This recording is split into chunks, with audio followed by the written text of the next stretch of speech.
그리고 경미한 사항은 신고로서 대체할 수 있는데 우리가 중요하게 봐야 될 것은 농림업인 주택과 그 부대 시설을 설치는 산지 전용 신고라는 겁니다.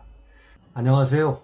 여러분의 토지의 가치를 분석하고 인허가 문제 또는 맹지에 대한 고민을 해결하기 위해서는 이 사례 공부만으로 부족할 때가 있습니다. 이때는 제가 쓴 부동산 공법 무작정 따라하기, 맹지 탈출 노하우 건축과 도로, 현황도로 책을 공부하여 인허가 및 맹지에 대한 기본 개념을 이해하고 다시 동영상을 들으면 도움이 될 것입니다.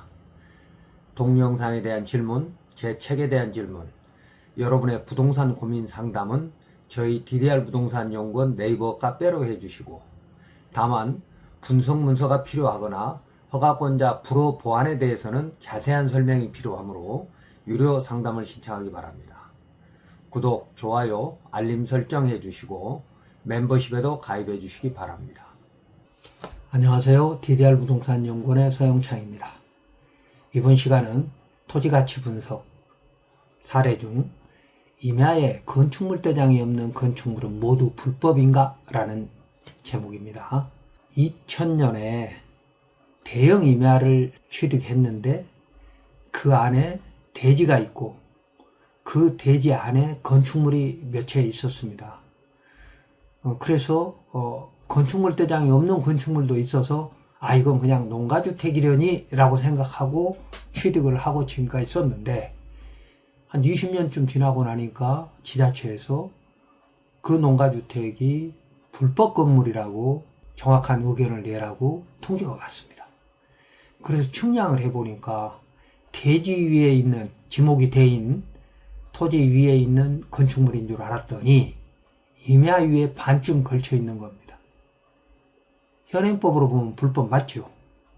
그러나 불법이 아닐 수도 있기 때문에 우리는 여러 가지를 검토해 볼 필요가 있습니다.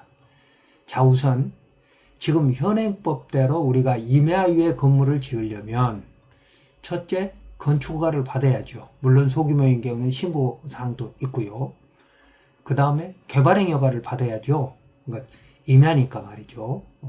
형질 변경이 안 돼 있으니까.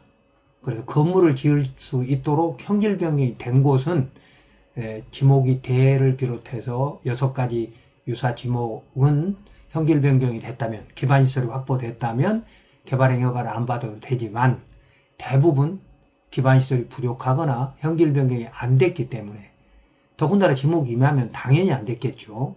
그래서 개발행 허가를 받아야 하고, 또 개발행 허가에서 농지나 산지가 아닌 다른 것은 전용 허가가 없습니다만은 지목이 전답 과수원인 농지나 임야는 전용 허가를 받아야 되잖아요.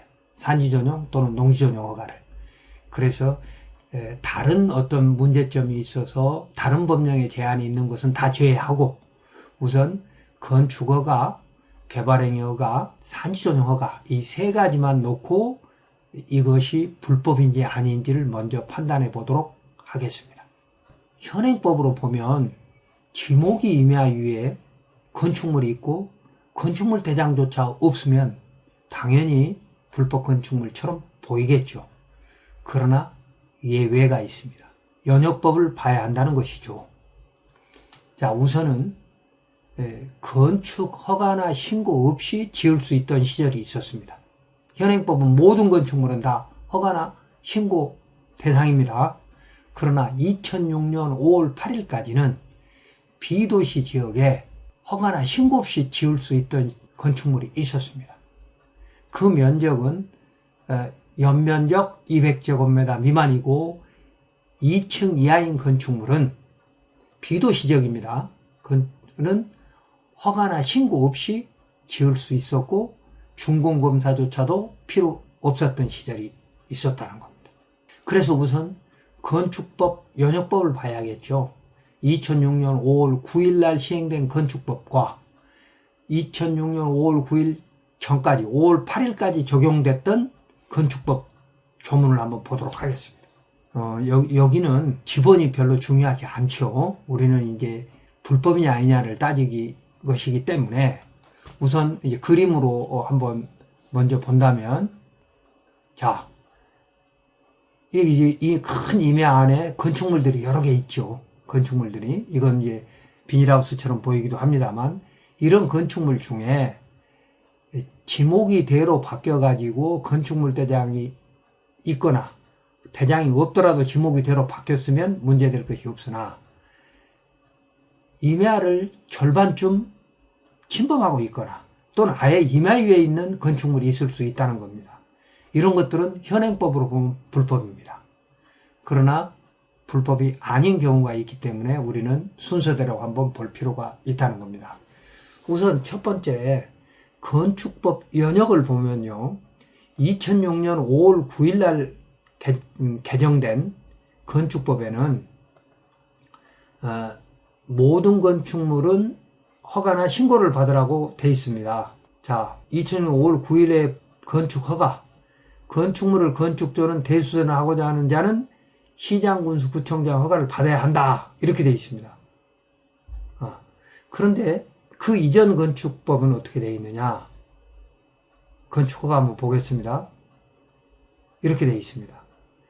다음 각호 1에 해당하는 건축 또는 대수선을 하고자 하는 자는 시장, 군수, 구청장 허가를 받아야 한다. 다음 각호 원안에 해당하는 건축입니다. 그러니까 이 1호, 2호, 3호를 제외한 나머지는 허가 대상이 아니다 그 말입니다. 1. 국토계획법에 의해서 지정된 도시지역. 2종 지구단위계획구역. 2종 지구단위는 이때 당시에는 비도시지역에 있었던 거죠. 그러니까 도시지역에는 건축물을 지을 때는 허가를 받아야 한다 이 말이고, 대통령이 정하는 구역이라고 하는 것은 여러분이 이제 필요하시면 더 깊이 있게 공부를 하기 위해서 당시 건축법 시행령을 봐야죠. 대통령령이니까. 이제 간단히 말씀드리면 뭐 도로법 도로에서 얼마 떨어지거나 뭐 이런 것들 거리를 말하고, 그 다음에 1호, 2호 지역 또는 구역 외의 지역 또는 구역에서 연면적 200제곱미터 이상이거나 3층 이상인 건축물을 건축할 때는 허가를 받아라 그랬습니다. 그러니까 이 3호가 지금 중요한 거죠. 1호, 2호 지역 외의 지역, 그러니까 비도시 지역이죠. 도시지역 아닌, 또 지구단위계획구역 아닌, 그리고 각종 법령에 정해진 어떤 중요한 구역, 아주 특별한 구역이라고 볼 수 있습니다. 그러니까 일반적인 비도시 지역에는 적용 안 되는 겁니다. 2호는. 그런데 어쨌든 필요하면 좀 볼 필요도 있고, 자, 1호, 2호 지역 외의 지역에서 200제곱미터 이상 연면적 60평입니다.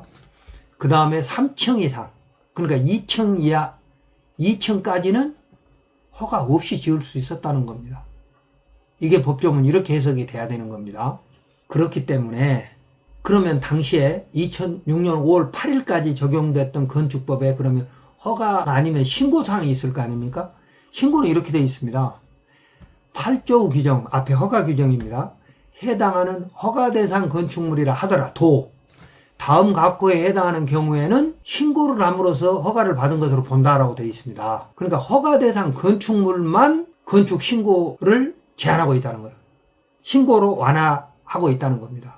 그러니까 아까 8조에서 허가 대상 건축물이 아닌 곳은 신고조차도 필요 없다고 해석돼야 된다는 겁니다. 물론 이거에 대한 대법원 판례도 있습니다.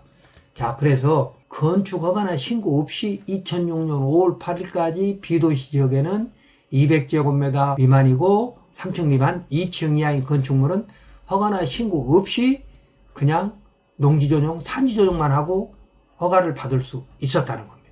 구체적인 것은 이제 시행령을 이제 보면 허가나 신고에 관한 규정들이 있으니까 여러분이 필요하시면 별도로 공부를 하시고, 그 다음에 이제 산지관리법으로 보면 이제 개발행위는 2000년도에 만들어졌기 때문에 그 전에는 산지나 농지에는 개발행위가 없었습니다. 비도시 지역에 개발행위가 제도가 들어온 것은 2003년 국토계획법이 만들어지면서부터이죠. 그러니까 국토계획법이 없을 때는 농지전용, 산지전용에서 형질 변경 허가를 받았던 겁니다. 그래서 이제 국토계획법에 개발행위 허가도 볼 필요가 없는 것이고, 자, 산지관리법을 보면 지금 어떻게 되어 있느냐? 산지관리법은 2005년에 개정돼서 2006년부터 시행됩니다만은 이 산지관리법이 시행되기 전에는 산림법이 있었습니다. 이 산림법은 1961년에 제정이 됩니다만은 산림법이 시행되기 전에는 조선 총독부령에 의해서 1933년에 만들어진 사유임야 시업 제한 규칙이라는 곳에서 개간에 대한 제한이 있었습니다. 그러니까 개간이나 형길 변경을 받으려면 허가를 받아라. 어떤 경우에만, 경사도 20도 이상의 경우에만. 이게 1961년까지 적용됐던 겁니다. 그러니까 1961년도 전에, 1961년 산림법이 제정되기 전에, 또 그리고 임산물 단속법이 만들어지기 전에 경사도 20도 미만의 토지에 대해서는 개간이나 형질 변경 허가 없이 그냥 지을 수 있었다는 겁니다. 그래서 그때 당시 법령에 해당되는지를 보려면 항공사진으로 이 건물이 언제 있었는지를 봐야 되는데, 2000년에 구입을 했는데 구입 당시에 전 소유자를 쭉 거슬러 올라가다 보면 그 항공사진이 1950년대부터 있기 시작해요. 그런데 이 사례에는 1993년까지만 찾을 수 있었다는 겁니다. 그 전 것도 어떻게든지 찾아야겠죠. 찾을 수는 있겠으나, 자, 그러면 항공사진으로 판단해 볼 수 있는 입증 책임이 지자체한테 있을지 아니면 소유자한테 있을지에 대해서는 해석을 좀 달리 해볼 필요가 있으나, 재량권의 일탈 남용을 입증하는 것은 주장하는 사람, 그러니까 재량권이 일탈됐다고 주장하는 사람한테 있는 것이지만, 이런 경우에는 좀 달리 해석해 봐야 할 것이거든요. 자, 그래서 산지관리법에 보면 산지 전용 허가라는 게 있습니다. 산지 전용이라고 하는 것은 산지관리법 2조에 규정이 되어 있습니다. 정의가. 다음 목적 용도 외로 사용하는 거나 산지 형질 변경하는 걸 전용 허가라고 한다. 그래가지고 조림, 숯가꾸기, 토석 등 임산물의 채취, 임산물의 재배, 산지 일시 사용, 이것은 산지 전용으로 안 보고, 이 외에 다른 용도로 사용하거나 형질 변경하는 것은 산지 전용으로 보겠다. 이렇게 산지관리법 2조에 규정되어 있죠. 자, 그래서 산지 전용 허가를 보면 산지의 종류 및 면적 등 구분에 따라서 산림청장 허가를 받아야 되는 것이나, 일정 면적 이하는 도지사 또는 시장군수구청장에게 권한이 위임되어 있습니다. 그래서 우리는 이제 산전용 허가를 시장군수로부터 받게 되는 것이죠. 그리고 경미한 사항은 신고로서 대체할 수 있는데, 우리가 중요하게 봐야 될 것은 농림업인 주택과 그 부대시설의 설치는 산지전용 신고라는 겁니다. 허가와 신고는 큰 차이가 있지만, 사실 형질 변경 허가에서 신고는 수리를 요하는 신고이기 때문에 허가와 신고가 큰 차이가 없습니다만, 그래도 현지 농업인이 신고를 하는 것에 대해서는 굉장히 허가와 신고 차이가 큽니다. 그러니까 신고에 대해서 엄격하게 보지 않는다는 거죠. 왜? 농림업용 주택은 농민의 생활 필수품이잖아요. 자, 그래서 농림업용 주택은 그냥 면사무소나 군청에 가서 내가 주택을 짓겠다고 산전용 신고서 한 장만 써서 제출하면 형질 변경 허가를 받은 거와 비슷한 상태가 돼서 건물을 지을 수 있었다는 겁니다. 그러니까 이 건물이 93년 이전에도 있었지만, 만약에 61년 이전에 있었다면 아예 법적 제한이 없으니까 문제될 것이 없고, 61년부터 그 이후에는 산전용 신고제도가 있기 때문에 신고를 했다는 근거만 있으면 문제될 것이 없으나, 신고 서류를 뭐 여러 가지 이유로 보관하지 못하는 지자체도 있을 수 있다는 겁니다. 그런데 신고 대상이면 신고를 했을 것이고, 신고를 하지 않았으면 그동안 뭐 5년에 한 번이라든지 매년 정기 검사에서 불법 건축물로 판명이 돼가지고 원상복구 또는 철거명이 내려졌을 것이므로, 자, 이 입증 책임은 누구한테 있느냐에 대해서는 이제 두 번째로 하고, 산림법과 임산물 단속법에 의해서 허가 대상이 아니었을 거고, 또 그 이전에 사유임야 시업 제한 규칙에도 해당이 안 되는 것이라면 전혀 문제가 안 되는 것이거든요. 자, 그래서 이런 구체적인 내용들은 여러분이 대법원 판례 등을 통해서, 대법원 판례 중에 대표적인 게 이런 게 있습니다.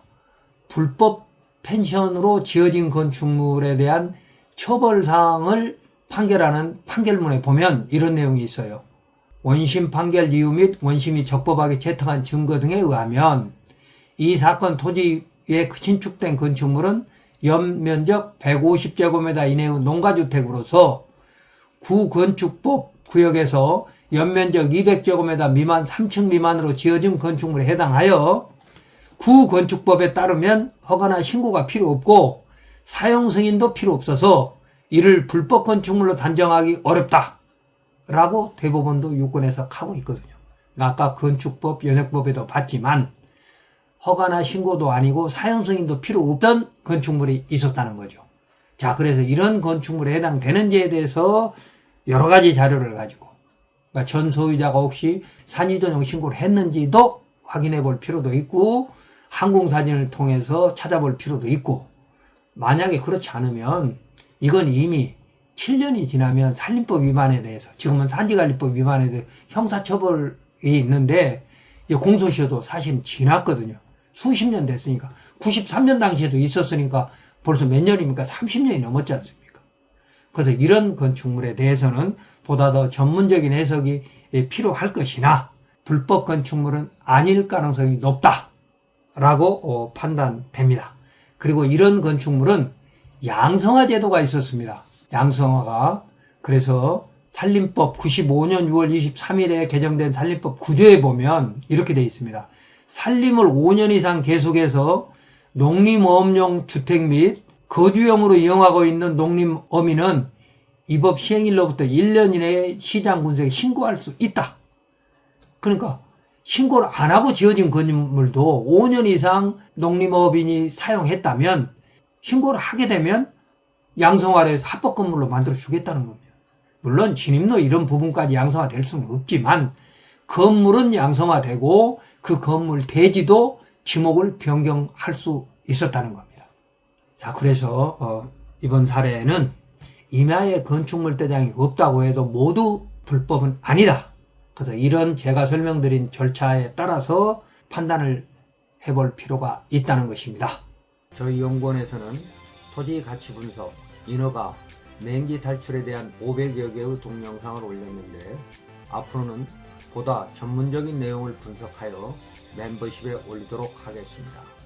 필요하신 분은 멤버십에 가입해 주시기 바랍니다.